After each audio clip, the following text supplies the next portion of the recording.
தென்றலே மெல்ல பேசு சீரியல்ல இனிய எபிசோட்ல என்ன நடக்குது அப்படின்னு பாத்தீங்கன்னா, இந்த லீலாவதி பக்கத்துல இருக்கிற பொம்பளைங்களெல்லாம் கூப்பிட்டு வச்சு, இந்த மாதிரி பரமனை கூப்பிட்டு வச்சு எங்க வீட்ல விருந்தே நடத்துறாங்க அப்படின்னு சொல்லி, ரொம்ப தப்பு தப்பா இளமதியோட வீட்ட பத்தி பேச சொல்லி எல்லா பொம்பளைகிட்டயும் சொல்லிக்கிட்டு இருக்கு.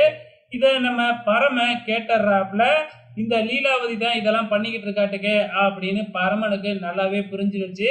இருந்தாலும் பரம அந்த இடத்துல எதுவுமே செய்யவும் இல்ல, சொல்லவும் இல்ல. மறுநாள் காலையில இளமதி கடைக்கு போய் பார்த்தா, கடை முன்கூட்டியே ஓப்பன் ஆயிருக்கு. யார்ரா அது? நான் ஓப்பன் பண்றதுக்கு முன்னாடி நம்ம கடைய ஓப்பன் பண்ணது அப்படின்னு உள்ளார போய் பார்த்தா, அங்க இருக்கிற கல்லாப்பெட்டி மேல ஏறி நம்ம பரம படுத்திருக்கிறாப்புல. உடனே இளமதி திட்ட ஆரம்பிக்கிறாங்க. "உனக்கு என்ன தைரியம் இருந்தா என் கடைய ஓப்பன் பண்ணி கல்லாப்பெட்டி மேல இப்படி படுத்திருப்ப?" அப்படின்னு சொல்லி திட்டிக்கிட்டு இருக்கும் பொழுதே, பின்னாடியே நம்ம இளமதியோட அப்பாவும் வராரு. உடனே பரம அங்கிருந்து ஏந்திரிச்சு வந்து, "இன்னைக்கு ஒரு நாள் இந்த கடைக்கு நான் தான் ஓனரு" அப்படின்னு சொன்ன உடனே, "யாரு கடைக்கு யாரு ஓனரு?" அப்படின்னு இளமதி கேட்க, "இந்த 3 நாள் நான் சொல்றதையெல்லாம் நீ செய்யணும் இல்லையா? ஸோ இன்னைக்கு இந்த கடைக்கு நான் தான் ஓனரு" அப்படின்னு நம்ம இளமதி கிட்ட நம்ம பரம சொல்லிக்கிட்டு இருக்கிறாப்ல. "அப்படி இல்ல, நீ கேட்கல அப்படின்னா சவால்ல நீ தோத்துட்ட. தோத்ததுக்காக நீ செய்யறேன்னு சொன்னதையும் செய்யலன்னு சொல்லி இந்த ஊர்ல போஸ்டர் அடிச்சு நான் ஒட்டுவேன்" அப்படின்னு பரம சொல்றாப்ல. சரி, வேற வழியே இல்ல. இளமதி அதை கேட்டுதான் ஆகணும். இதுக்கு அப்புறம் என்ன நடக்குது அப்படின்னு பாத்தீங்கன்னா, ஒரு லெட்டரை எடுத்து இளமதி கிட்ட கொடுத்து அதை படிக்க சொல்றாங்க. ஸோ இளமதி அதை படிச்சுட்டு இதெல்லாம் படிக்க முடியாது அப்படின்னு சொல்றாங்க. இல்ல, படிச்சே தான் தீரணும் அப்படின்னு நம்ம பரம ஃபோர்ஸ் பண்றாப்ல.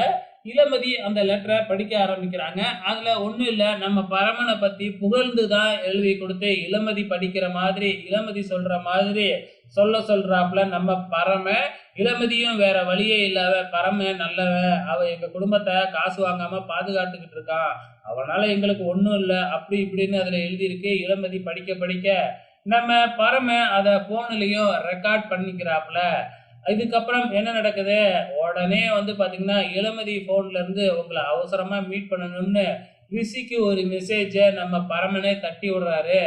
உடனே டியூட்டி பார்த்துக்கிட்டு இருந்த நம்ம ரிஷி அங்கிருந்து டப்புன்னு ஒடியாந்துடுறாப்புல. இங்க பார்த்தா நம்ம பரமன் தான் நிக்கிறாப்புல. பரமனை பார்த்த உடனே அதிர்ச்சி. ஸோ பரம எதுக்காக வந்திருக்கிறாப்புல அப்படின்னு பாத்தீங்கன்னா, அந்த ஆடியோவை போட்டு காமிக்கிறதுக்காக தான். ரிஷி, "இதெல்லாம் நான் நம்ப மாட்டேன்" அப்படின்னு சொல்றாப்புல. "நீ நம்பு, நம்பாம போ" அப்படின்னு அங்க ரிஷிய வச்சு கலாய்ச்சி விட்டுட்டு நம்ம பரம கிளம்பி போயிடுறாப்புல. இந்த பக்கம் இளமதியோட அம்மா பாத்தீங்கன்னா, காய்கறி வாங்குறதுக்காக போறாங்க. அங்க லீலாவதி நினைச்ச மாதிரி அங்க இருக்கிற பொம்பளைங்கலாம் பாத்தீங்கன்னா, இள இவங்க இளமதியோட அம்மாவுக்கு கேட்கிற மாதிரி தப்பு தப்பா பேச ஆரம்பிக்கிறாங்க.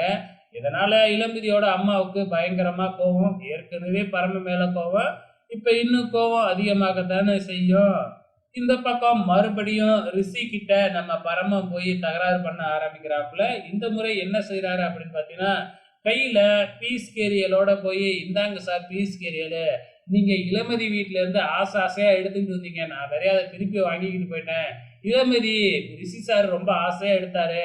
அத அவருகிட்டயே குடுத்துருங்க" அப்படின்னு இளமதி தான் குடுக்க சொன்னான்னு சொல்லி குடுத்து கிண்டல் பண்ணிக்கிட்டு இருக்கிறாப்புல நம்ம பரம. இதோட இன்னி எபிசோட் முடிஞ்சிருச்சு. வெயிட் பண்ணி பார்க்கலாம் நாளைக்கு என்ன நடக்க போகுதுன்னு.